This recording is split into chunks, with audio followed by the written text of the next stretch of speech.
ಓಂ ಗುರು ಬ್ರಹ್ಮ ಗುರುರ್ವಿಷ್ಣು ಗುರುದೇವೋ ಮಹೇಶ್ವರಃ ಗುರು ಸಾಕ್ಷಾತ್ ಪರಬ್ರಹ್ಮ ತಸ್ಮೈ ಶ್ರೀ ಗುರುವೇ ನಮಃ. ಗುರುವೇ ಸರ್ವಲೋಕಾನಾಂ ಭಿಷಜೇ ಭವರೋಗಿಣಾಂ ನಿಧಯೇ ಸರ್ವವಿದ್ಯಾನಾಂ ದಕ್ಷಿಣಾಮೂರ್ತಯೇ ನಮಃ. ಅಜ್ಞಾನತಿಮಿರಾಂಧಸ್ಯ ಜ್ಞಾನಾಂಜನಶಲಾಕಯ ಚಕ್ಷುರಂ ಮೀಲಿತಂ ಯೇನ ತಸ್ಮೈ ಶ್ರೀ ಗುರುವೇ ನಮಃ. ಶಂಕರಂ ಶಂಕರಾಚಾರ್ಯಂ ಕೇಶವಂ ಬಾದರಾಯಣಂ ಸೂತ್ರಭಾಷ್ಯಕೃತಂ ವಂದೇ ಭಗವಂತಂ ಪುನಃ ಪುನಃ. ಶ್ರುತಿಸ್ಮೃತಿಪುರಾಣಾನಾಂ ಆಲಯಂ ಕರುಣಾಲಯಂ ನಮಾಮಿ ಭಗವತ್ಪಾದಂ ಶಂಕರಂ ಲೋಕಶಂಕರಂ. ಸದ್ಗುರುಚರಣಾರವಿಂದಾಭ್ಯೋ ನಮಃ. ಓಂ ಗಣಾನಾನ್ತ್ವಾ ಗಣಪತಿಗಂ ಹವಾಮಹೇ ಕವಿಂ ಕವೀನಾಮುಪಮಶ್ರವಸ್ತಮಂ. ಜ್ಯೇಷ್ಠರಾಜಂ ಬ್ರಹ್ಮಣಾನ್ ಬ್ರಹ್ಮಣಸ್ಪತ ಆನಷ್ಟಣ್ವನ್ನೋತಿಭಿಃ ಸೀದಸಾದನಂ. ಶ್ರೀಮಹಾಗಣಾಧಿಪತಯೇ ನಮಃ. ಪ್ರಣೋ ದೇವಿ ಸರಸ್ವತಿ ವಾಜೇಭಿರ್ವಾಜನೇವತೆ ಧೀನಾಮ ವಿತ್ರವತ ವಾಗ್ದೇವ್ಯೈ ನಮಃ. ಓಂ ಕಲ್ಯಾಣಾದ್ಭುತ ಗಾತ್ರಾಯ ಕಾಮಿತಾರ್ಥಪ್ರದಾಯಿನೇ ಶ್ರೀಮದ್ವೆಂಕಟನಾಥಾಯ ಶ್ರೀನಿವಾಸಾಯ ಮಂಗಳಂ. ಮಂಗಳಂ ಕೌಸಲೇಂದ್ರಾಯ ಮಹನೀಯ ಗುಣಾತ್ಮನೆ ಚಕ್ರವರ್ತಿತನೂಜಾಯ ಸಾರ್ವಭೌಮಾಯ ಮಂಗಳಂ. ವೇದ ವೇದಾಂತ ವೇದ್ಯಾಯ ಮೇಘಶ್ಯಾಮಲಮೂರ್ತೆ ಹಂಸಾಂ ಮೋಹನ ರೂಪಾಯ ಪುಣ್ಯಶ್ಲೋಕಾಯ ಮಂಗಳಂ. ಇಷ್ಟದೇವತಾ ಕುಲದೇವತಾ ಭೂಲೀಲಾ ಸಮೇತ ಶ್ರೀ ಲಕ್ಷ್ಮೀ ವೆಂಕಟೇಶ್ವರ ಸ್ವಾಮಿ ದೇವತಾ ಚರಣಾರವಿಂದಾಭ್ಯೋ ನಮಃ.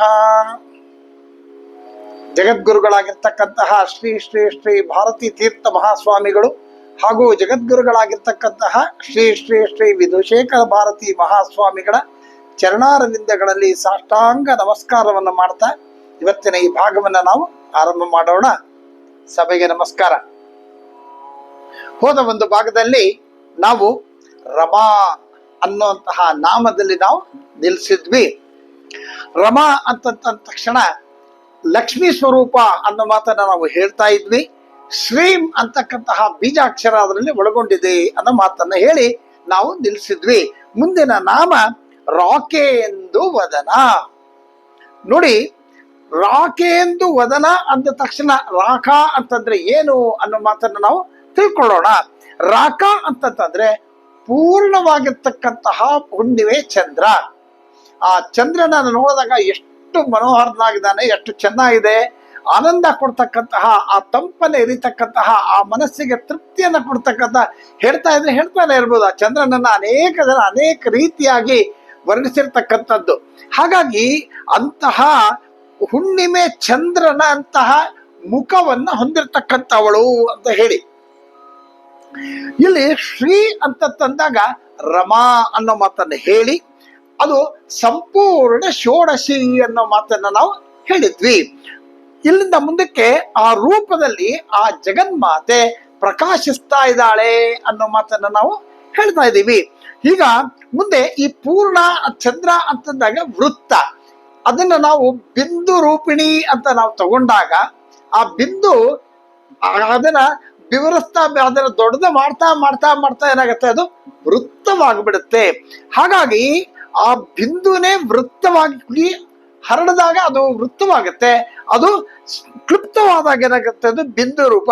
ಹಾಗಾಗಿ ಅದು ಬಿಂದು ರೂಪ ಆಗಿದ್ರು ಕೂಡ ಅದು ಮತ್ತೆ ವೃತ್ತ ರೂಪದಲ್ಲಿದ್ರು ಕೂಡ ಅದು ಒಂದೇ ಅನ್ನೋ ಮಾತನ್ನ ಇಲ್ಲಿ ಹೇಳ್ತಾ ಇದ್ದಾರೆ. ಇಲ್ಲಿ ಶ್ರೀ ಅಂತಕ್ಕಂತಹ ಒಂದು ಶಬ್ದಕ್ಕೆ ಅಂತಕ್ಕಂತಹ ಒಂದು ಸೇರಿಸಿದಾಗ ಶ್ರೀಂ ಅಂತಕ್ಕಂತಹ ಒಂದು ಅತ್ಯಂತ ಅದ್ಭುತವಾಗಿರ್ತಕ್ಕಂತಹ ಬೀಜಾಕ್ಷರ ಉಂಟಾಗತ್ತೆ. ಹಾಗಾಗಿ ಶ್ರೀಂ ಅನ್ನುವಂತಹ ಈ ಬೀಜ ವ್ಯಾಖ್ಯಾನ ಲಕ್ಷ್ಮೀ ಸ್ವರೂಪವನ್ನ ಬಹಳ ವಿಸ್ತಾರವಾಗಿ ಹೇಳಬೇಕು ಅಂತಂದಾಗ ನಾವು ಲಕ್ಷ್ಮಿ ಅಂದ ತಕ್ಷಣ ಹಣ ಅಂತ, ಇಲ್ಲಿ ಹಣ ಅಂತ ಅನ್ನೋದೇ ಒಂದೇ ಅಲ್ಲದೆ ಅನೇಕ ರೂಪಗಳಿದೆ. ಸಿದ್ಧಲಕ್ಷ್ಮಿ, ಮೋಕ್ಷಲಕ್ಷ್ಮಿ, ಜಯಲಕ್ಷ್ಮಿ, ಸರಸ್ವತಿ, ಶ್ರೀಲಕ್ಷ್ಮಿ, ವರಲಕ್ಷ್ಮಿ ಅಂತೇಳಿ ಅನೇಕ ರೂಪಗಳು. ಹಾಗಾಗಿ ಜಗನ್ಮಾತೆ ರೂಪಗಳಲ್ಲಿ ಲಕ್ಷ್ಮೀ ರೂಪನೂ ಒಂದು. ಹಾಗಾಗಿ ಶ್ರೀ ಅಂತ ಲಕ್ಷ್ಮೀ ಕಲೆ ಅಥವಾ ಉತ್ಸಾಹವನ್ನ ಕರುಣಿಸ್ತಾ ಇರ್ತಕ್ಕಂಥವಳು.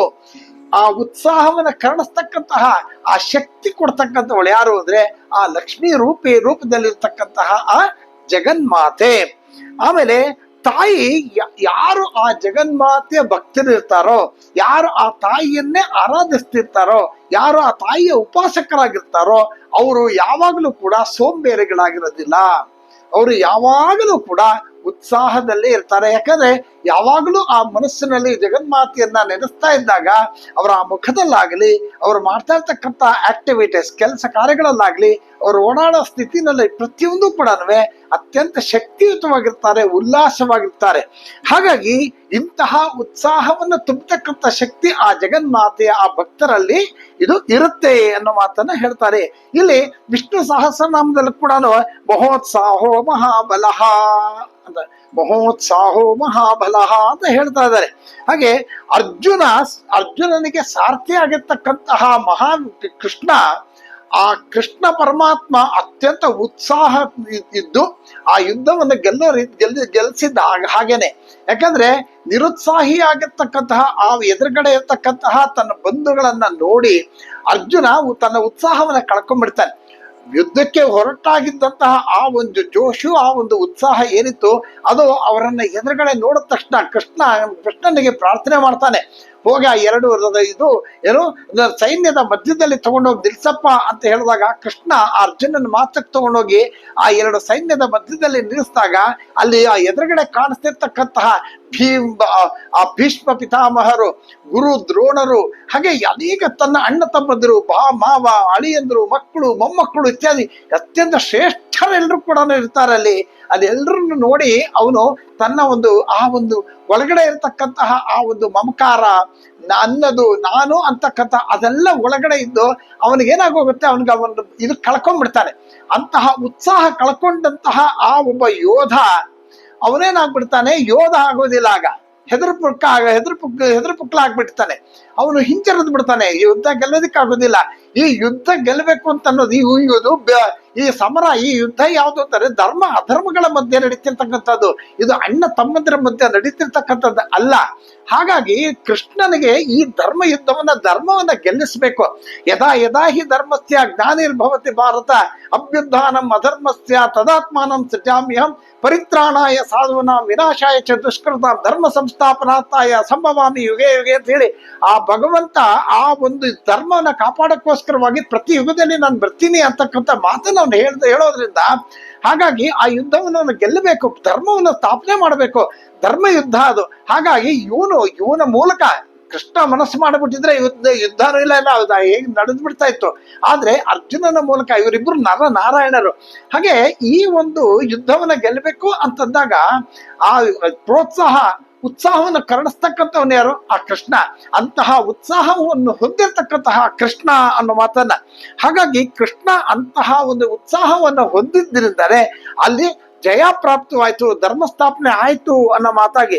ಹಾಗಾಗಿ ಅಂತಹ ವಿಷ್ಣು ರೂಪಿಣಿ ಆಗಿರ್ತಕ್ಕಂತಹ ಆ ಜಗಜ್ಜನನಿ ಆಸಕ್ತಿ ರೂಪಿಣಿ ಅಂತ ಹೇಳಿ ಮುಂದೆ ರತಿ ರೂಪ. ರತಿ ಅಂತಂತಂದ್ರೆ ಏನೋ ನಾವು ಕೆಟ್ಟ ಅರ್ಥದಲ್ಲಿ ತಗೋಬಾರ್ದು. ಯಾಕೆಂದ್ರೆ ರತಿ ಅಂತ ತಕ್ಷಣ ಪ್ರೀತಿ, ಆಸಕ್ತಿ ಇದನ್ನೆಲ್ಲ ನಾವು ಹಿಂದೆ ಹೇಳಿದ್ವಿ. ಹಾಗಾಗಿ ಆಸಕ್ತಿಯನ್ನು ಹೊಂದಿರತಕ್ಕಂತಹ ರೂಪವನ್ನ ಹೊಂದಿರತಕ್ಕಂಥವಳು ಮನ್ಮಥನ ಹೆಂಡತಿ ಹೆಸರು ರತಿ. ಆದ್ರೆ ಇದು ರತಿ ಅಂತಕ್ಕಂಥ ಅರ್ಥ ಏನು ಅಂದ್ರೆ ಆಸಕ್ತಿಯನ್ನು ಹೊಂದಿರತಕ್ಕಂಥವಳು ಅಂತ ಹೇಳಿ. ಈಗ ಪರಮೇಶ್ವರನಲ್ಲಿ, ಕಾಮೇಶ್ವರನಲ್ಲಿ ಅವಳಿಗೆ ರತಿ, ಪ್ರೀತಿ, ಆಸಕ್ತಿಯನ್ನು ಹೊಂದಿರತಕ್ಕಂಥವಳು ಅಂತ ಹೇಳಿ ನಾವು ಹಿಂದೆ ಹೇಳಿದ್ವಿ. ಆ ಒಂದು ಕುಂಡಲಿನಿ ಶಕ್ತಿಯನ್ನ ಸಹಸ್ರಾರಕ್ಕೆ ಹೋಗ್ಬೇಕು ಅಂತಂದಾಗ ಆಕೆ ಅಲ್ಲಿ ಕೆಳಗಡೆನೆ ನಿಂತ್ಕೊಂಡು ಮೇಲ್ಗಡೆ ಆ ಪರಮೇಶ್ವರನನ್ನ ನೋಡಿ ಅವನಿಗೆ ಹೋಗ್ಬೇಕು ಅಂತ ಹೇಳಿ ದಡದಡ ಅಂತ ಹೊಡ್ದು ಅಂತ ಒಂದು ವಿಚಾರವನ್ನ ನಾವು ಬಹಳ ವಿಸ್ತಾರವಾಗಿ ಹೇಳಿದ್ವಿ. ಅದ್ಭುತವಾಗಿರ್ತಕ್ಕಂಥ ವಿಚಾರ ರೀ. ಹಾಗೆ ಆ ಒಂದು ಆಸಕ್ತಿ ಅಂದ್ರೆ ರತಿ ಆ ಜಗಜ್ಜನನಿಗೆ ಆ ಪರಮಾತ್ಮನಲ್ಲಿ. ಹಾಗಾಗಿ ಕಾಮೇಶ್ವರನಲ್ಲಿ ಅವಳಿಗೆ ರತಿ, ಪ್ರೀತಿ. ಹಾಗಾಗಿ ಅಂತಹ ರೂಪವನ್ನು ಹೊಂದಿರತಕ್ಕಂತಹ ಪರಸ್ಪರ ಆ ಪರಮೇಶ್ವರನಿಗೆ ಇವನಲ್ಲಿ, ಇವಳಿಗೆ ಆ ಪರಮೇಶ್ವರನಲ್ಲಿ ಇರ್ತಕ್ಕಂತಹ ಆ ಒಂದು ಬಾಂಧವ್ಯ, ಆ ಒಂದು ಪ್ರೀತಿ, ಆ ಒಂದು ಅಟ್ರಾಕ್ಷನ್ ಏನಿದೆ ಅದು ರತಿ. ಅಂತಹ ಒಂದು ರೂಪವನ್ನು ಹೊಂದಿರತಕ್ಕಂತಹ ಆ ಜಗನ್ಮಾತೆ ರತಿ ರೂಪ. ಮುಂದೆ ರತಿ ಪ್ರಿಯ ಅಂತ ಹೇಳಿ, ಇಲ್ಲಿ ರತಿ ಪ್ರಿಯ ಅಂದ್ರೆ ಪರಮೇಶ್ವರನಲ್ಲಿ ಇರ್ತಕ್ಕಂತಹ ಆ ಭಕ್ತಿ. ಹಾಗಾಗಿ ರತಿ ದೇವಿಯ ಭಕ್ತಿಗೆ ಮೆಚ್ಚಿ ಆ ಮನ್ಮಥನನ್ನ ಬದುಕಿಸಿದ್ಲು ಅನ್ನೋ ಮಾತನ್ನ ನಾವು ಹೇಳಿದ್ವಿ. ಹಿಂದೆ ಆ ಪರಮೇಶ್ವರನನ್ನ, ಆ ಪರಮೇಶ್ವರ ಆ ಮನ್ಮಥ ಅಂತಕ್ಕಂತಹ ಅಜ್ಞಾನ, ನಾವು ಇದನ್ನ ಬಹಳ ಸ್ಪಷ್ಟವಾಗಿ ಅಲ್ಲಿ ಹೇಳಿದ್ವಿ. ಮನ್ಮಥನ ಅಂತಕ್ಕಂತಹ ಅಜ್ಞಾನವನ್ನ ಆ ಪರಮೇಶ್ವರ ತನ್ನ ಜ್ಞಾನ ಅಂತಕ್ಕಂತಹ ಅಗ್ನಿಯಿಂದ ದಹಿಸಿಬಿಟ್ಟ. ಹಾಗಾಗಿ ಆ ಮನ್ಮಥನ ಭಾರ್ಯೆ ಆಗಿರ್ತಕ್ಕಂತಹ, ಪತ್ನಿ ಆಗಿರ್ತಕ್ಕಂತಹ ಆ ರತಿ ಜಗಜ್ಜನನಿಯನ್ನ ಪ್ರಾರ್ಥನೆ ಮಾಡಿದ್ಲು, ಅಮ್ಮ ನನಗೆ ಈ ರೀತಿಯಾಗಿ ಈಗ ವೈಧವ್ಯ ಪ್ರಾಪ್ತಿ ಆಯ್ತು, ಏನ್ ಮಾಡೋದು ಅಂತ ಹೇಳಿ. ಹಾಗಾಗಿ ಅವಳ ಒಂದು ಭಕ್ತಿ ಆ ಒಂದು ರತಿ ಆ ರೀತಿಗೆ ಹಾಕ್ಸ್ಕೊಳ್ಳುವಾಗಿ ಅವಳೇನ್ ಮಾಡಿದ್ಲೆ, ಜಗಜ್ಜನನಿ ಆ ಮನ್ಮಥನಿಗೆ ಮತ್ತೆ ಜೀವನು ಬದುಕಿಸ್ತಾಳೆ ಅನ್ನೋ ಮಾತನ್ನ. ಆದ್ರೆ ಆ ಮನ್ಮಥ ಕಾಣಿಸ್ಕೊಳ್ಳೋದು ರತಿಗೊಬ್ಬಳಿಗೆನೆ, ಬಾಕಿಯವರಿಗೆಲ್ಲನೂ ಬೇರೆ ರೂಪದಲ್ಲಿ ಅವನು ಅಗೋಚರನಾಗಿರ್ತಾನೆ. ಹಾಗಾಗಿ ಅಂತಹ ಒಂದು ಮತ್ತೆ ಬದುಕಿಸಿಕೊಟ್ಟಂತಹ ಆ ಮಾತೆ ಅವಳು ರತಿಪ್ರಿಯ ಅಂತ ಹೇಳಿ, ಅಂದ್ರೆ ಆ ರತಿ ದೇವಿಯ ಭಕ್ತಿಗೆ ಮೆಚ್ಚಿದ ಅವಳ ಪತಿಯನ್ನ ಬದುಕಿಸ್ಕೊಟ್ಟಂತಹ ಆ ರತಿಗೆ ಪ್ರಿಯಳಾಗಿರ್ತಕ್ಕಂತಹ ಆ ಜಗಜ್ಜನನಿ ರತಿಪ್ರಿಯ ಅಂತ ಹೇಳಿ. ಇಲ್ಲಿ ಭಕ್ತಿ ಇಲ್ಲದೆ ಇದ್ರೆ ಭಗವಂತನ ದಯೆ ಇಲ್ಲ ಅಂತ ಹೇಳಿ ನಾವು ಹೇಳಿದ್ವಿ. ದೇವಿಯನ್ನ ಪಡ್ಕೋಬೇಕು ಅಂತಂದ್ರೆ ನಮಗ್ ಬೇಕಾಗಿರ್ತಕ್ಕಂಥ ಸಾಧನ ಒಂದೇ ಒಂದು, ಅವಳ ಮೇಲೆ ಅವಳಿಗೆ ಅತ್ಯಂತ ಭಕ್ತಿ ಶ್ರದ್ಧೆ, ನಾವು ಎಲ್ಲವನ್ನು ಅವಳಿಗೆ ಅರ್ಪಣೆ ಮಾಡ್ಕೊಂಡ್ಬಿಡ್ಬೇಕು ಅಂತ. ಎಲ್ಲವನ್ನು ನಾವು ಯಾವಾಗ ಸರೆಂಡರ್ ಮಾಡಿ ಅರ್ಪಣೆ ಮಾಡ್ಕೊಂಡ್ಬಿಡ್ತೀವೋ ಆ ಭಕ್ತಿ ಭಾವ, ಆ ಒಂದು ಶಕ್ತಿ, ಅದರಿಂದಾನೇ ಆಕೆ ನಮ್ಮನ್ನ ಹತ್ರದ ಕರ್ಕೊಂಡು ನಮ್ಮನ್ನ ಅನುಗ್ರಹಿಸ್ತಾಳೆ, ಮೋಕ್ಷವನ್ನ ಕೊಡ್ತಾಳೆ ಅಂತ ಮಾತನ್ನ ಹೇಳಿದ್ವಿ ಇಲ್ಲಿ. ಹಾಗಾಗಿ ಭಗವಂತನಿಲ್ದೆ ಭಕ್ತಿ ಬರೋದಿಲ್ಲ. ಹಾಗೆ ಅಂದ್ರೆ ಅನೇಕ ಜನ್ಮದ ಪುಣ್ಯ, ಈ ಭಕ್ತಿ ಬರಬೇಕು ಅಂತಂದ್ರೆ ಅದು ಸುಮ್ಮನೆ ಹಾಗೆ ಬರೋದಿಲ್ಲ. ಅನೇಕ ಜನ್ಮಗಳ ಒಂದು ಸತತವಾಗಿರ್ತಕ್ಕಂತಹ ಪುಣ್ಯ. ನಾನಿದು ಒಂದೊಂದೇ ಜನ್ಮ ದಾಟ್ತಾ ಆ ಭಗವಂತನಲ್ಲಿ ಉಂಟಾಗ್ತಕ್ಕಂತಹ ಆ ಪ್ರೇರಣೆ ಏನಿದೆ, ಆ ಒಂದು ಶ್ರದ್ಧೆ, ಆ ಒಂದು ಪುಣ್ಯ ವಿಶೇಷದಿಂದಾನೆ ಅಂತಹ ಒಂದು ಭಕ್ತಿ ಅಂತಕ್ಕಂಥದ್ದು ಒಳಗಡೆ ಬರುತ್ತೆ. ಆ ಭಗವಂತನ ಮೇಲೆ ಒಂದು ಅನುರಾಗ, ಪ್ರೀತಿ, ಶ್ರದ್ಧೆ ಹುಟ್ಟುತ್ತೆ. ಹಾಗಾಗಿ ಅಂತಹ ಯಾವ ಮನುಷ್ಯನಿಗೆ ಅಥವಾ ಯಾವ ಜೀವಿಗೆ ಆ ಒಂದು ಭಗವಂತನಲ್ಲಿ ಪ್ರೀತಿ ಉಂಟಾಗ್ತಾ ಇದೆ ಅಂತ, ಅಂತಹ ಒಂದು ಜೀವಿಯನ್ನ ದೇವಿ ಏನ್ ಮಾಡ್ತಾಳೆ, ಒಂದು ಏಣಿ ಅಂತಕ್ಕಂತಹ ಒಂದು ಭಕ್ತಿಯನ್ನು ಮತ್ತೆ ಕನ್ನಡಿಸ್ತಾಳೆ. ಆ ಏಣಿಯನ್ನು ಹತ್ತಿಸಿ ತನ್ನ ಹತ್ರಕ್ಕೆ ಅವಳು ಕರ್ಕೊಂತಾಳೆ ಅನ್ನೋ ಮಾತನ್ನ ಹೇಳ್ತಾ ಇದ್ದಾರೆ. ಮುಂದೆ ಆ ದೇವಿಯ ಕೃಪೆ ಇಲ್ಲದೆ ಇದ್ರೆ ಇದು ಯಾವುದು ಸಾಧ್ಯ ಇಲ್ಲ ಅನ್ನೋ ಮಾತನ್ನ ಇಲ್ಲಿ ಹೇಳ್ತಾ ಇದ್ದಾರೆ. ಹಾಗೆ ಈ ಯಾವ ದೇವಿ ಆ ಒಂದು ಶಕ್ತಿಯನ್ನ ಕರುಣಿಸ್ತಾಳೋ ಅಂತಹ ಕರುಣೆಯನ್ನ ತಗೊಂಡಾಗ ಏನಾಗತ್ತೆ, ಅವಳ ಒಂದು ಪ್ರೀತಿ, ಅವಳ ಒಂದು ಅಟ್ರಾಕ್ಷನ್, ಅವಳಿಗೆ ನಾವು ಭಕ್ತ ಅಂತ ಹೇಳಿ ನಾವು ಅಟ್ರಾಕ್ಟ್ ಆಗ್ತೀವಿ. ಹಾಗಾಗಿ ಇಂತಹ ಒಂದು ರೂಪ ಆ ಜಗನ್ಮಾತೆಯ ಮೇಲೆ ನಮ್ಗೆ ಉಂಟಾಗ್ತಕ್ಕಂತಹ ಆ ಒಂದು ಶ್ರದ್ಧೆ, ಆ ಪ್ರೀತಿ, ಮಮಕಾರ ಏನಿದೆ, ಇವೆಲ್ಲವೂ ಕೂಡ ರತಿ ರೂಪವೇ. ಹಾಗಾಗಿ ರತಿಪ್ರಿಯ ಅಂತ ಹೇಳಿ ಮುಂದೆ ರಕ್ಷಾಕರಿ ಅಂತ ಹೇಳ್ತಾರೆ. ಇಲ್ಲಿ ಭಗವಂತನಲ್ಲಿ ಅನುರಕ್ತಿ, ಭಕ್ತಿ, ಪ್ರೀತಿ ಇದೆ. ಆದ್ರೆ ನಮಗೆ ಈ ಭಗವಂತನಲ್ಲಿ ನಮಗೆ ಭಕ್ತಿ ಇದೆ, ಪ್ರೀತಿ ಇದೆ, ಎಲ್ಲ ಮಾಡ್ಬೇಕಪ್ಪ. ನಾನಿವತ್ತು ಕೂತ್ಕೊಂಡು ಜಪ ಮಾಡ್ಬೇಕು, ದೇವನಲ್ಲಿ ಪ್ರೀತಿ ಮಾಡ್ಬೇಕು, ದೇವನ ಪೂಜೆ ಮಾಡ್ಬೇಕು, ಅಭಿಷೇಕ ಮಾಡ್ಬೇಕು, ಇನ್ನೊಂದು ಮಾಡ್ಬೇಕು, ಮತ್ತೊಂದು ಮಾಡ್ಬೇಕು, ಎಲ್ಲ ಮನಸ್ಸಿನಲ್ಲಿ ಅತ್ಯಂತ ಶ್ರದ್ಧೆಯಿಂದ ಎಲ್ಲ ಇದ್ದಾನೆ. ಆದ್ರೆ ಆ ಮನುಷ್ಯನಿಗೆ ಆ ಸುತ್ತ ಇರತಕ್ಕಂತಹ ಪರಿಸರ, ಪ್ರಪಂಚ ಏನಿದೆ, ಅವನ ಸುತ್ತ ಇರತಕ್ಕಂತಹ ಪ್ರಪಂಚ ಏನಿದೆ, ಈ ಒಂದು ಪ್ರಪಂಚದ ಕಾರಣಗಳಿಂದ ಅವನಿಗೆ ಅವನು ಮಾಡಬೇಕು ಅಂತ ಅನ್ಕೊಂಡಿರ್ತಕ್ಕಂತಹ ಕಾರ್ಯಗಳು ಆಗ್ತಾ ಇರೋದಿಲ್ಲ. ತುಂಬಾ ವಿಚಲಿತವಾಗಿದೆ, ತುಂಬಾ ತೊಂದರೆ ಆಗೋಯ್ತು. ಹಾಗಾಗಿ ಇಂತಹ ಒಂದು ಸಂದರ್ಭದಲ್ಲಿ ನನಗೆ ಮಾಡಬೇಕು ಅಂತ ಇದೆ ಸ್ವಾಮಿ, ಆದ್ರೆ ನನಗೆ ಮಾಡೋದಕ್ಕೆ ಈ ಒಂದು ಪರಿಸರ, ಎನ್ವೈರನ್ಮೆಂಟ್ ನನಗೆ ಸರಿ ಹೋಗ್ತಾ ಇಲ್ಲ, ಗೊತ್ತಾಗ್ತಾ ಇಲ್ಲ, ನೀನೇ ನನಗೆ ಸಹಾಯ ಮಾಡಬೇಕು ಅಂತ ಹೇಳಿ ಅವನಿಗೇನೆ ಸಂಪೂರ್ಣವಾಗಿ ನಾವು ಸರೆಂಡರ್ ಆದಾಗ ಯಾವುದೇ ಪ್ರಪಂಚದಿಂದ ಅಡ್ಡಿ ಆತಂಕಗಳು ಬಂದ್ರೂ ಕೂಡ ಅಂತಹ ಕಾರ್ಯಗಳು ನಿರ್ವಿಘ್ನವಾಗಿ ನೆರವೇರಿಬಿಡುತ್ತೆ. ಈ ಪ್ರಪಂಚದ ಹೊರಗಿನ ಈ ಒಂದು ಅಡ್ಡಿ ಆತಂಕಗಳು ಯಾವುದೂ ಇದಕ್ಕೆ ಬಾಧೆ ಮಾಡೋದಿಲ್ಲ. ಅವುಗಳು ಇದಕ್ಕೆ ಯಾವುದೂ ಕೂಡ ಏನು ತೊಂದರೆ ಕೊಡೋದಕ್ಕೆ ಅವಕಾಶ ಆಗೋದಿಲ್ಲ. ಮಧ್ಯದಲ್ಲಿ ಆ ಭಗವಂತನಿಂದ ಆ ಕೆಲಸವನ್ನು ಮಾಡಿಸ್ಕೊಂಡು ಹೋಗ್ತಾನೆ ಅನ್ನೋ ಮಾತಂತ. ಹಾಗಾಗಿ ಯಾರು ತನ್ನನ್ನ ನಂಬಿ ಎಲ್ಲವನ್ನು ಈ ಪ್ರಪಂಚದ ಎಲ್ಲವನ್ನು ಬಿಟ್ಟು ನೀನೇ ನನಗೆ ಗತಿ ಅಂತ ಅಂತಾರೋ ಅಂತವರ ಯೋಗಕ್ಷೇಮವನ್ನ ನಾನು ನೋಡ್ಕೋತೀನಿ ಅಂತ ಹೇಳಿ ಭಗವದ್ಗೀತೆಯಲ್ಲಿ ಆ ಕೃಷ್ಣ ಪರಮಾತ್ಮ ಹೇಳಿದ್ದಾನೆ. ಯೋಗಕ್ಷೇಮಂ ವಹಾಮ್ಯಹಂ ಅಂತಾನೆ. ಸಂಪೂರ್ಣವಾಗಿ ನೀನು ನನ್ನನ್ನೇ ನಂಬಿ ಬಿಟ್ಟು ನನ್ನ ಮೇಲೆ ನೀವು ಡಿಪೆಂಡ್ ಆಗ್ಬಿಟ್ರೆ ನಾನು ನಿನ್ನ ಯೋಗಕ್ಷೇಮವನ್ನ ನೋಡ್ಕೋತೀನಿ ಅನ್ನೋ ಮಾತನ್ನ ಕೃಷ್ಣ ಹೇಳ್ತಾನೆ. ಹಾಗಾಗಿ ಇಂತಹ ಒಂದು ರಕ್ಷಣೆಯನ್ನ ನಾನು ಮತ್ತೆ ಹೇಳ್ತಾ ಇದ್ದೀನಿ, ಕೃಷ್ಣ ಬೇರೆ ಅಲ್ಲ, ಅಮ್ಮ ಬೇರೆ ಅಲ್ಲ ಅನ್ನೋ ಮಾತನ್ನ. ಹಾಗಾಗಿ ಎಲ್ಲ ರೀತಿಯಾಗಿರ್ತಕ್ಕಂಥದನ್ನ ಅವಳ ಮೇಲೆ ಭಾರ ಹೊರಿಸಿ, ಅಮ್ಮ ನೀನೇ ಶರಣಾಗತ ವತ್ಸಲೆ ಅಂತ ಹೇಳಿ ಕೈ ಮುಗಿದು ಅವಳಿಗೆ ಸರೆಂಡರ್ ಆಗ್ಬಿಟ್ರೆ ಅವಳು ಸಂಪೂರ್ಣವಾದ ರಕ್ಷಣೆಯನ್ನು ಕೊಡ್ತಾಳೆ ಅನ್ನೋ ಮಾತನ್ನ ಹೇಳಿದಾಗ ಅವಳು ರಕ್ಷಾಕರಿ ಅಂತ ಕರೀತಾರೆ. ಮುಂದಿನ ನಾಮ ರಾಕ್ಷಸಗ್ನಿ. ನೋಡಿ, ಅಮ್ಮ ನೀನು ಎಲ್ಲವನ್ನು ರಕ್ಷಿಸ್ತೀನಿ ಅಂತ ಹೇಳಿದೆ. ಏನಂತ? ಯೋಗಕ್ಷೇಮಂ ವಹಾಮ್ಯಹಂ ಅಂತ ಹೇಳಿದೆ. ನಾನು ನಿನ್ನ ಸಂಪೂರ್ಣವಾಗಿ ನಂಬಿಡು, ನಾನು ನಿನ್ನ ಯೋಗಕ್ಷೇಮವನ್ನು ನೋಡ್ಕೋತೀನಿ ಅಂತ ಏನೋ ನೀನು ಹೇಳಿದ್ಯಾ. ಆದ್ರೆ ನಾನು ಅಜ್ಞಾನಿ ಅಂತ ಆ ಒಂದು ರಾಕ್ಷಸರ ರೀತಿ ತೊಂದರೆ ಕೊಡ್ತಾ ಇರ್ತಕ್ಕಂತಹ ಈ ಅಜ್ಞಾನವನ್ನು ಏನ್ ಮಾಡಬೇಕು? ಪರಿಸರ ಆಗೋಯ್ತು, ಪ್ರಪಂಚ ಮುಗಿದೋಯ್ತು, ಆದ್ರೆ ನಿನ್ನನ್ನೇ ನಂಬ್ಕೊಂಡ್ ಬರಬೇಕು ಅಂತಕ್ಕಂಥ ಮನಸ್ಸಿದೆ. ಆದ್ರೆ ನನಗೆ ಅಜ್ಞಾನ.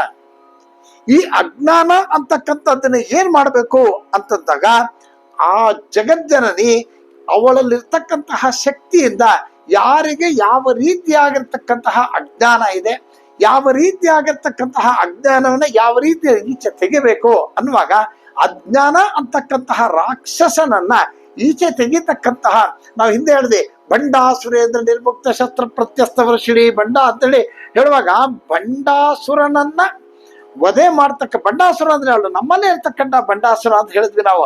ಅಂತಹ ಬಂಡಾಸುರ ಅಂತಕ್ಕಂಥ ಅಜ್ಞಾನವನ್ನ ತೊಲಗಿಸು ಅನ್ನೋ ಮಾತನ್ನ ನಾವು ಅಲ್ಲಿ ಕೇಳ್ಕೊಂಡಾಗೆ ಇಲ್ಲಿ ರಾಕ್ಷಸ ಅಂತಹ ರಾಕ್ಷಸನನ್ನ, ಅಜ್ಞಾನ ಅಂತಕ್ಕಂಥ ರಾಕ್ಷಸನನ್ನ ತೊಲಗಿಸುವಂತ ಶಕ್ತಿ ಮಾಡ್ತಕ್ಕಂಥವಳು ಯಾರು? ಈ ಮಾತೆ. ಹಾಗಾಗಿ ಅಂತಹ ಭಯವನ್ನ ಹೋಗಲಾಡಿಸ್ತಕ್ಕಂಥವಳು, ಅಜ್ಞಾನ ಅಂತಕ್ಕಂತಹ ಭಯವನ್ನ ಹೋಗಲಾಡಿಸ್ತಕ್ಕಂಥವಳು ಅವಳು ರಾಕ್ಷಸಗ್ನಿ. ಮುಂದಿನ ನಾಮ ರಾಮ. ಇದು ರಾಮ ಅಂದಾಗ ಪುಲ್ಲಿಂಗ, ರಾಮ ಅಂತಂದಾಗ ಸ್ತ್ರೀಲಿಂಗ. ಇದು ವಿಶಿಷ್ಟವಾಗಿರ್ತಕ್ಕಂತಹ ನಾಮ ಅಂತ ಹೇಳ್ತಾ ಇದ್ದಾರೆ. ಇಲ್ಲಿ ರಾಮ ಅಂದಾಗ ಇದು ಸ್ತ್ರೀ ಸ್ವರೂಪಳಾಗಿರ್ತಕ್ಕಂತಹ ಆ ಜಗಜ್ಜನನಿ. ನಾರಾಯಣ ನಾರಾಯಣಿ ಅಂತ ನಾವು ಹೇಗೆ ಹೇಳಿದ್ವಿ ಹಿಂದೆ, ಹಾಗೆ ರಾಮ ಅಂತ ಹೇಳಿ ಇಲ್ಲಿ ಸುಂದರಿ ರಮಣಿ ರಾಮ ಅಂತ ಅಮರಕೋಶದಲ್ಲಿ ಹೇಳ್ತಾ ಇದ್ದಾರೆ. ಸುಂದರಕಾಂಡ ಹೇಳುವಾಗ ನಾವು ಹೇಳ್ತಾ ಇರ್ತೀವಿ, ಆಂಜನೇಯನ ಹೆಸರು ಸುಂದರ, ರಾಮ ಸುಂದರ, ಸೀತೆ ಸುಂದರಿ, ರಾಮಾಯಣದಲ್ಲಿ ಬರ್ತಕ್ಕಂಥ ಪ್ರತಿಯೊಂದು ಪಾತ್ರ ಸುಂದರ, ಅಲ್ಲಿ ವರ್ಣಿಸಿರ್ತಕ್ಕಂಥ ರೀತಿ ಸುಂದರ. ಹಾಗೆ ಆ ಪ್ರತಿಯೊಂದು ಕೂಡ ಅತ್ಯಂತ ಸುಂದರವಾಗಿರೋದ್ರಿಂದ ಅದನ್ನ ಸುಂದರಕಾಂಡ ಅಂತ ಕರೆದ್ರು ಅಂತ ಹೇಳಿ. ಹಾಗಾಗಿ ಅದ್ಭುತ ರೀ ಆ ಸುಂದರಕಾಂಡ ವರ್ಣಿಸ್ತಾ ಇರೋದು. ಅಯ್ಯೋ ಅದೇನ್ ಹೇಳಿ, ಅದ್ಭುತವಾಗಿರ್ತಕ್ಕಂಥ ವಿಚಾರ. ಹಾಗೆ ಈ ಒಂದು ಸುಂದರಿ ರಮಣಿ ರಾಮ ಅಂತ ಈ ಅಮರಕೋಶದಲ್ಲಿ ಹೇಳ್ತಾ ಇದ್ದಾರೆ ಅಂತ. ಸುಂದರಳಾಗಿರ್ತಕ್ಕಂತಹ ಸ್ತ್ರೀಗೆ ಇನ್ನೊಂದು ಹೆಸರೇನೆ ರಾಮ. ಜಗನ್ಮಾತೆ ಕಳೆ ಪ್ರತಿ ಸ್ತ್ರೀನಲ್ಲೂ ಇದೆ ಅನ್ನೋ ಮಾತನ್ನ ಬಹಳ ಸ್ಪಷ್ಟವಾಗಿ ಹೇಳ್ತಾ ಇದ್ದಾರೆ.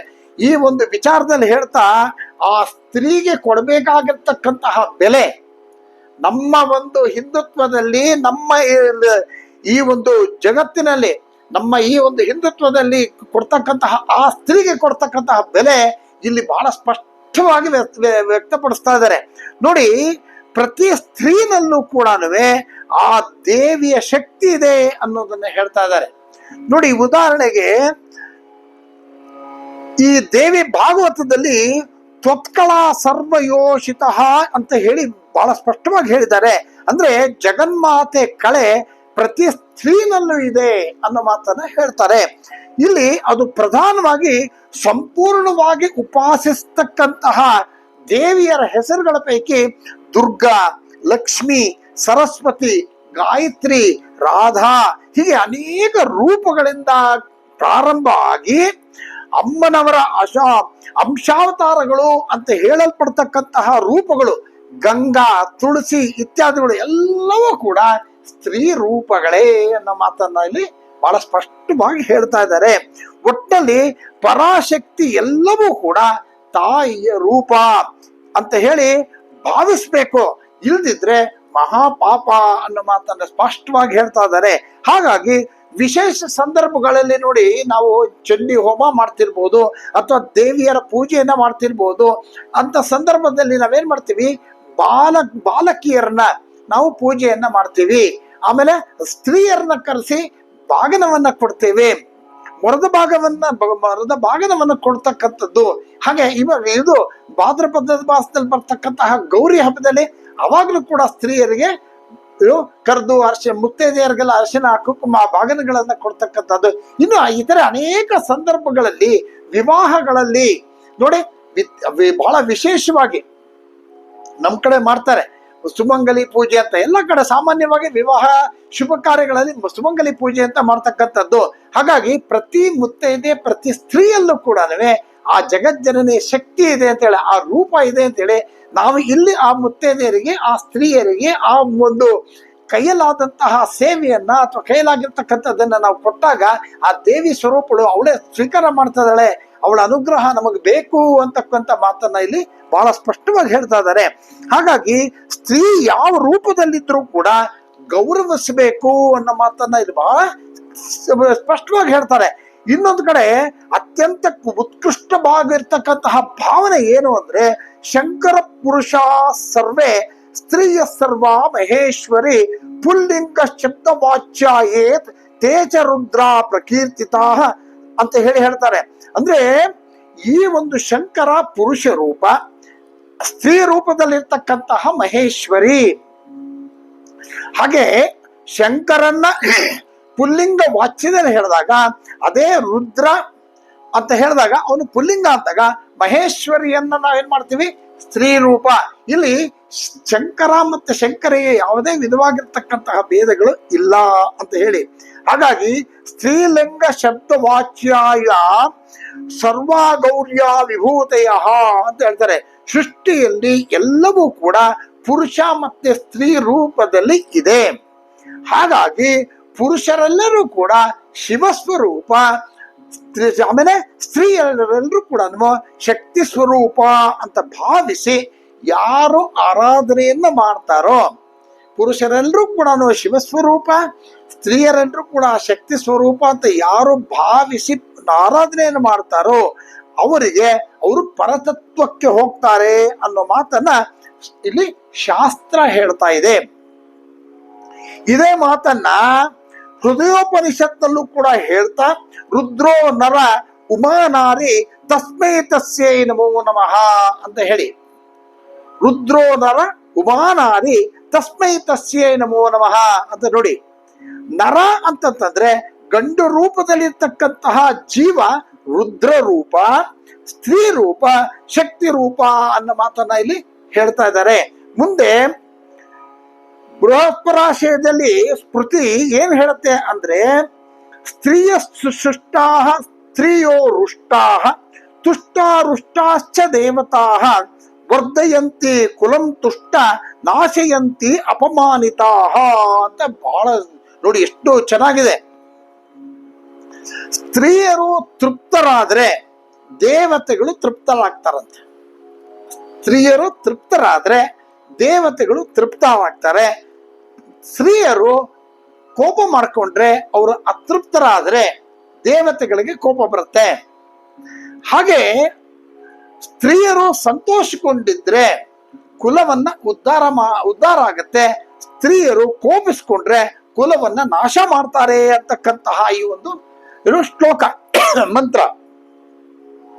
ಸ್ತ್ರೀಯಸ್ತುಷ್ಟಾ ಸ್ತ್ರೀಯೋ ರುಷ್ಟಾ ತುಷ್ಟಾರುಷ್ಟಾಶ್ಚ ದೇವತಾ ವರ್ಧಯಂತಿ ಕುಲಂ ತುಷ್ಟ ನಾಶಯಂತಿ ಅಪಮಾನಿತಾ. ಎಷ್ಟು ಚೆನ್ನಾಗಿದೆ. ಹಾಗಾಗಿ ಸ್ತ್ರೀಯರಿಗೆ ಕೊಡಬೇಕಾಗಿರ್ತಕ್ಕಂತಹ ಗೌರವದ ವಿಚಾರವಾಗಿ, ಸ್ತ್ರೀಯರೊಡನೆ ನಡ್ಕೋಬೇಕಾಗಿರ್ತಕ್ಕಂತಹ ರೀತಿ ನೀತಿ ರಿವಾಜುಗಳು ಏನಿದೆ ಅದನ್ನ ನಮ್ಮ ಇದರಲ್ಲಿ ಅತ್ಯಂತ ಶ್ರೇಷ್ಠತೆಯನ್ನ ಕೊಟ್ಟಿರ್ತಕ್ಕಂಥದ್ದು. ಹಾಗಾಗಿ ನಾನು ಹೇಳ್ತಲ್ಲ, ಯಾವುದೇ ಶುಭ ಕಾರ್ಯಗಳಾಗ್ಲಿ, ಇನ್ನೊಂದಾಗ್ಲಿ, ಮತ್ತೊಂದಾಗ್ಲಿ, ಪ್ರತಿ ಒಂದು ಕಡೆನೂ ಕೂಡ ಅವ್ರಿಗೆ ಕೊಡ್ಬೇಕಾದಂತಹ ಮರ್ಯಾದೆಗಳು, ಅವ್ರಿಗೆ ಕೊಡ್ಬೇಕಾದಂತಹ ವಿಚಾರಗಳನ್ನ ಬಹಳ ಆಸಕ್ತಿಯಿಂದ ಶ್ರದ್ಧೆಯಿಂದ ಮಾಡಿದಾಗ ದೇವತೆಗಳು ತೃಪ್ತರಾಗ್ತಾರೆ, ದೇವಿಯರು ತೃಪ್ತಿ ಆಗ್ತಾರೆ. ಹಾಗಾಗಿ ನಮ್ಮ ಎಲ್ಲ ಸಕಲಾಭೀಷ್ಟಗಳು ನಡಿಬೇಕು ಅನ್ನೋದಾದ್ರೆ ಆ ದೇವಿಯ ರೂಪದಲ್ಲಿ ಇರ್ತಕ್ಕಂತಹ ಆ ಸ್ತ್ರೀಯರನ್ನ ಗೌರವಿಸ್ಬೇಕು, ಅವರಿಗೆ ಮನ್ನಣೆಯನ್ನು ಕೊಡಬೇಕು ಅಂತ ಹೇಳಿ ಬಹಳ ಉತ್ಕೃಷ್ಟವಾಗಿರ್ತಕ್ಕಂಥ ಸ್ಥಾನವನ್ನ ಅವರು ಕಲ್ಪಿಸ್ಕೊಟ್ಟಿದ್ದಾರೆ ಅನ್ನೋ ಮಾತನ್ನ ಹೇಳಿ, ಈಗ ನಮ್ಮ ಶಾಸ್ತ್ರಗಳು ಒಂದು ಸ್ತ್ರೀಯರಿಗೆ ಕೊಟ್ಟಿರ್ತಕ್ಕಂಥ ಮರ್ಯಾದೆ ವಿಚಾರವಾಗಿ ಹೇಳ್ತಾರೆ. ಆಮೇಲೆ ಇನ್ನೊಂದೇನಪ್ಪಾ ಅಂತಂದ್ರೆ, ತಾಯಿ ಪೂಜೆಯನ್ನು ಮಾಡಬೇಕು ಅಂತಂದಾಗ, ಅಂದ್ರೆ ಜಗದಂಬೆಯ ಪೂಜೆಯನ್ನ ಮಾಡಬೇಕು ಅಂತಂದಾಗ ಆ ಪೂಜೆ ಮಾಡ್ತಕ್ಕಂತಹ ವ್ಯಕ್ತಿ, ಭಕ್ತ ಅನ್ನೋದಕ್ಕಿಂತ ವ್ಯಕ್ತಿ, ಅವನ ಮನಸ್ಸು ಹೇಗಿರ್ಬೇಕು ಅಂದ್ರೆ ಅವನು ಭಕ್ತನಾಗಬೇಕು, ದೇವಿಯ ಭಕ್ತನಾಗಬೇಕು, ದೇವಿಯ ಆರಾಧಕನಾಗಬೇಕು ಅನ್ನೋದಾದ್ರೆ ಅವನಿಗೆ ಯಾವ ರೀತಿಯಾಗಿರ್ತಕ್ಕಂತಹ ಒಂದು ಮನಸ್ಸು ಇರಬೇಕು ಅಂತಂತಂದ್ರೆ ಕಾಮುಕ ವಿಕಾರಗಳು ಅವನಲ್ಲಿ ಇರಬಾರದು. ಯಾಕಂದ್ರೆ ದೇವಿಯ ವಿಗ್ರಹಕ್ಕೆ ಅಥವಾ ದೇವಿಯ ಒಂದು ರೂಪಕ್ಕೆ ಒಂದು ಅಭಿಷೇಕವನ್ನು ಮಾಡ್ತಕ್ಕಂಥ ಸಂದರ್ಭದಲ್ಲಿ, ಪೂಜೆಯನ್ನು ಮಾಡ್ತಕ್ಕಂಥ ಸಂದರ್ಭದಲ್ಲಿ, ಅರ್ಚನೆಯನ್ನ ಮಾಡ್ತಕ್ಕಂಥ ಸಂದರ್ಭದಲ್ಲಿ, ಯಾವುದೇ ಸಂದರ್ಭದಲ್ಲೂ ಕೂಡ ಆ ದೇವಿಯ ಒಂದು ವಿಗ್ರಹವನ್ನ, ಆಕಾರವನ್ನ ಯಾವುದೇ ವಿಧವಾಗಿ ಕೆಟ್ಟ ದೃಷ್ಟಿಯಿಂದ ನೋಡ್ತಕ್ಕದ್ದಲ್ಲ, ಮಹಾಪಾಪ. ಅಂತಹ ಮನಸ್ಸು ಚಂಚಲ ಇರ್ತಕ್ಕಂಥವನು, ಅಂತಹ ಒಂದು ಕೆಟ್ಟ ದೃಷ್ಟಿಯನ್ನು ಹರಿಸ್ತಕ್ಕಂತಹ ಮನಸ್ಸಿರ್ತಕ್ಕಂಥವನು ಆ ತಾಯಿಯ ಪೂಜೆಗೆ ಅರ್ಹನಲ್ಲ ಅನ್ನೋ ಮಾತನ್ನ ಬಹಳ ಸ್ಪಷ್ಟವಾಗಿ ಹೇಳ್ತಾರೆ. ಕಾಮುಕ ವಿಕಾರಗಳನ್ನ ಜಯಿಸಿರ್ತಕ್ಕಂಥವನು, ಅಧರ್ಮವನ್ನ ಬಿಟ್ಟವನು, ಅವನು ಈ ತಾಯಿ ಪೂಜೆಗೆ ಅರ್ಹನಾಗ್ತಾನೆ ಅನ್ನೋ ಮಾತನ್ನ. ಅಧರ್ಮ ಅನ್ನೋದು ಬಹಳ ಎಷ್ಟು ಚೆನ್ನಾಗಿ ಹೇಳಿದ್ದಾರೆ ಅಂತಂದ್ರೆ, ನೋಡಿ, ನಮ್ಮ ಒಂದು ಕಟ್ಟುಪಾಡುಗಳು ಏನಿದೆ, ನಾನು ಹೇಳಿದೆ ಶ್ರುತಿ ಅಥವಾ ಸ್ಮೃತಿ ನಮ್ಮ ವೇದಗಳಿಗೆ ಸಂಬಂಧವಾಗಿರ್ತಕ್ಕಂಥದ್ದು. ಆ ಸಮ್ಮತಿ ಇರ್ತಕ್ಕಂತಹ ಕಾರ್ಯಗಳನ್ನ ಅದನ್ನ ನಡೆಸ್ಕೊಂಡು ಹೋಗ್ತಕ್ಕಂಥದ್ದು ಧರ್ಮ. ಅದಕ್ಕೆ ವಿರುದ್ಧವಾಗಿರ್ತಕ್ಕಂಥದ್ದು ಮಾಡಬಾರದು ಅಂತ. ಹಾಗೆ ಧರ್ಮವನ್ನ ನಡೆಸ್ಕೊಂಡು ಹೋಗ್ತಕ್ಕಂಥವನು ಅವನು ಮಾತ್ರ, ಮತ್ತೆ ಕಾಮುಕ ವಿಕಾರಗಳನ್ನ ಜಯಿಸಿರ್ತಕ್ಕಂಥವನು ಅವನು ಈ ಪೂಜೆಗೆ ಅರ್ಹ ಅನ್ನೋ ಮಾತನ್ನು ಅವರು ಹೇಳ್ತಾ ಇದ್ದಾರೆ. ಹಾಗಾಗಿ ರಾಮ ಅಂತಕ್ಕಂಥ ನಾಮದಲ್ಲಿ ಸ್ತ್ರೀ ರೂಪವನ್ನ ಬಹಳ ಚೆನ್ನಾಗಿ ವರ್ಣಿಸಿದ್ದಾರೆ. ಇನ್ನೊಂದು ಏನಪ್ಪಾ ಅಂತಂದ್ರೆ ಅರ್ಥ, ರಾಮ ಅಂದ್ರೆ ಸ್ತ್ರೀಲಿಂಗ, ರಾಮಃ ಅಂದ್ರೆ ಪುಲ್ಲಿಂಗ, ಅದರ ಪರಮಾರ್ಥವೂ ಕೂಡ ಅದೇ ಅನ್ನೋ ಮಾತನ್ನ ಹೇಳ್ತಾರೆ. ರಮಂತೆ ಯೋಗಿನಾನಂತೆ ಸಚ್ಚಾನಂದ ಚಿದಾತ್ಮನೆ ಇತಿ ರಾಮ ಪದೇನಾಸೌ ಪರಬ್ರಹ್ಮ ವಿಧೀಯತೆ ಅಂತ ಹೇಳಿ, ಇದು ರಾಮ ಪದಕ್ಕೆ ಅರ್ಥ ಅಂತ ಹೇಳ್ತಾ ಇದ್ದಾರೆ. ವಿಶೇಷವಾಗಿರ್ತಕ್ಕಂತಹ ಇದು ಪರಮಾರ್ಥ. ಯಾಕೆಂದ್ರೆ ಯೋಗಿಗಳ ಪರಮಾರ್ಥಗಳನ್ನೆಲ್ಲವೂ ಕೂಡ ಯೋಗಿಗಳು ಆ ಒಂದು ಪರಮಾರ್ಥಗಳನ್ನೆಲ್ಲ ಸಿದ್ಧಿಸಿದ ಮೇಲೆ ಯಾವ ಪರತತ್ವದ ಜೊತೆಯಲ್ಲಿ ಸೇರಿ ಆನಂದವನ್ನ ಅನುಭವಿಸ್ತಾರೋ ಆ ಪರತತ್ವವೇ ರಾಮ ಅಂತ ಹೇಳಿ. ನೋಡಿ, ಎಲ್ಲವೂ ಕೂಡ ತನ್ನ ಸುತ್ತಮುತ್ತ ಬೇಕಾದಷ್ಟಿರುತ್ತೆ, ಎಲ್ಲವೂ ಇರುತ್ತೆ. ಆ ಎಲ್ಲವನ್ನೂ ಕೂಡ ಬಿಟ್ಟು ಅವರು ಪರತತ್ವದ ಕಡೆನೆ ತಮ್ಮ ಮಾರ್ಗವನ್ನ ಇಟ್ಕೊಂಡಿರ್ತಾರೆ. ಹಾಗಾಗಿ ಇವ್ರಿಗೆ ಆ ಕಡೆ ಈ ಕಡೆ ಇರ್ತಕ್ಕಂಥದ್ದು ಯಾವುದು ಕೂಡ ಲೆಕ್ಕಕ್ಕೆ ಬರೋದಿಲ್ಲ. ಇವೆಲ್ಲ ಅವ್ರಿಗೆ ನಾವು ಏನು ಸುತ್ತಮುತ್ತ ನಮ್ಗೆ ಕಾಣಿಸ್ತಿರ್ತಕ್ಕಂಥ ಇದೇ ಸುಖ ಅಂತ ನಾವು ಏನು ಅನ್ಕೊಂಡಿರ್ತೀವಿ, ಅದೇ ಸುಖ ಅಂತ ಅನ್ಕೊಂಡು ಅದನ್ನ ಮಾಡ್ತಾ ಲೌಕಿಕದಲ್ಲಿ ಇರೋದಲ್ಲ. ಇದೆಲ್ಲವೂ ಕೂಡ ಏನು ಇಲ್ಲ, ಪರಮಾರ್ಥವೇ ನನ್ನ ಗುರಿ ಅಂತ ಹೇಳಿ ಆ ಮಾರ್ಗದಲ್ಲಿ ಯಾರು ಹೋಗ್ತಾ ಇರ್ತಾರೋ ಅಂತಹ ಯೋಗಿಗಳು ಈ ಪರಮಾರ್ಥಗಳನ್ನೆಲ್ಲ ಸಿದ್ಧಿಸ್ಕೊಳ್ತಾರೆ. ಆ ಪರಮಾರ್ಥಗಳನ್ನೆಲ್ಲ ಸಿದ್ಧಿಸ್ಕೊಂಡು ಪರತತ್ವ ಜೊತೆಯಲ್ಲಿ ಸೇರ್ಕೊಂಡು ಆಮೇಲೆ ಆ ಆನಂದ, ಒಂದು ಒಳ್ಳೆಯ ಆನಂದವನ್ನು ಪಡಿತಕ್ಕಂತಹ ಒಂದು ಸಿದ್ಧಿ, ಆ ಪರತತ್ವದ ಆನಂದದ ಹೆಸರೇ ರಾಮ. ಹಾಗೆ ಯೋಗಿಗಳು ಕೂಡ ಸಚ್ಚಿದಾನಂದ ಸ್ವರೂಪವನ್ನ ಪರತತ್ವವನ್ನ ಕೊಡ್ಬೇಕು ಅನ್ನೋದಾದ್ರೆ ಈ ಒಂದು ನಾಮ ಅಂತ ಹೇಳಿ ಹೇಳ್ತಾ ಇದ್ದಾರೆ. ಹಾಗಾದ್ರೆ ಈ ಬ್ರಹ್ಮಾಂಡ ಪುರಾಣ ಏನ್ ಹೇಳುತ್ತೆ ಇದಕ್ಕೋಸ್ಕರ ಅಂದ್ರೆ ಕೃಷ್ಣ ಶ್ಯಾಮಲಾದೇವಿ ಶ್ರೀರಾಮೋ ಲಲಿತಾಂಬಿಕಾ ಅಂತ ಹೇಳ್ತಾರೆ. ಅಂದ್ರೆ ಶ್ಯಾಮಲಾದೇವಿಯ ಸ್ವರೂಪ ಅಂದ್ರೆ ಕೃಷ್ಣ, ಹಾಗೆ ರಾಮ ಅಂತಕ್ಕಂಥವನೇ ಲಲಿತಾದೇವಿಯ ಸ್ವರೂಪ ಅಂತ. ಇಲ್ಲಿ ಎರಡೂ ಕೂಡ ಒಂದೇ. ನಾವು ನಾರಾಯಣ ನಾರಾಯಣಿ ಅಂತ ಹೇಳುವಾಗ ನಾವು ಈ ಮಾತನ್ನ ನಾವು ಹೇಳ್ತಾ ಇದ್ವಿ. ಹಾಗಾಗಿ ಇದ್ರ ವಿಚಾರವಾಗಿ ನಾವು ಮುಂದಿನ ಭಾಗದಲ್ಲಿ ಇನ್ನೂ ಸ್ವಲ್ಪ ಮಾತಾಡೋಣ. ಹಾಗಾಗಿ ಈಗ ಸಮಯಾವಕಾಶ ಕಡಿಮೆ ಇರೋದ್ರಿಂದ ನಾವು ಈ ಒಂದು ವಿಚಾರವನ್ನ ನಾನು ಇಲ್ಲಿಗೆ ನಿಲ್ಲಿಸ್ತಾ ಇದ್ದೀನಿ. ನಾವು ಇದನ್ನ ಮತ್ತೆ ಈ ಮುಂದಿನ ಭಾಗದಲ್ಲಿ ತಗೊಂಡು ವಿಚಾರವನ್ನ ಮಾಡಿ ಮಾತಾಡಿ ಆಮೇಲಿಂದ ಮುಂದಿನ ಭಾಗಕ್ಕೆ ಹೋಗೋಣ. ಎಲ್ರಿಗೂ ಕೂಡ ಶುಭವಾಗಲಿ. ನಮಸ್ಕಾರ.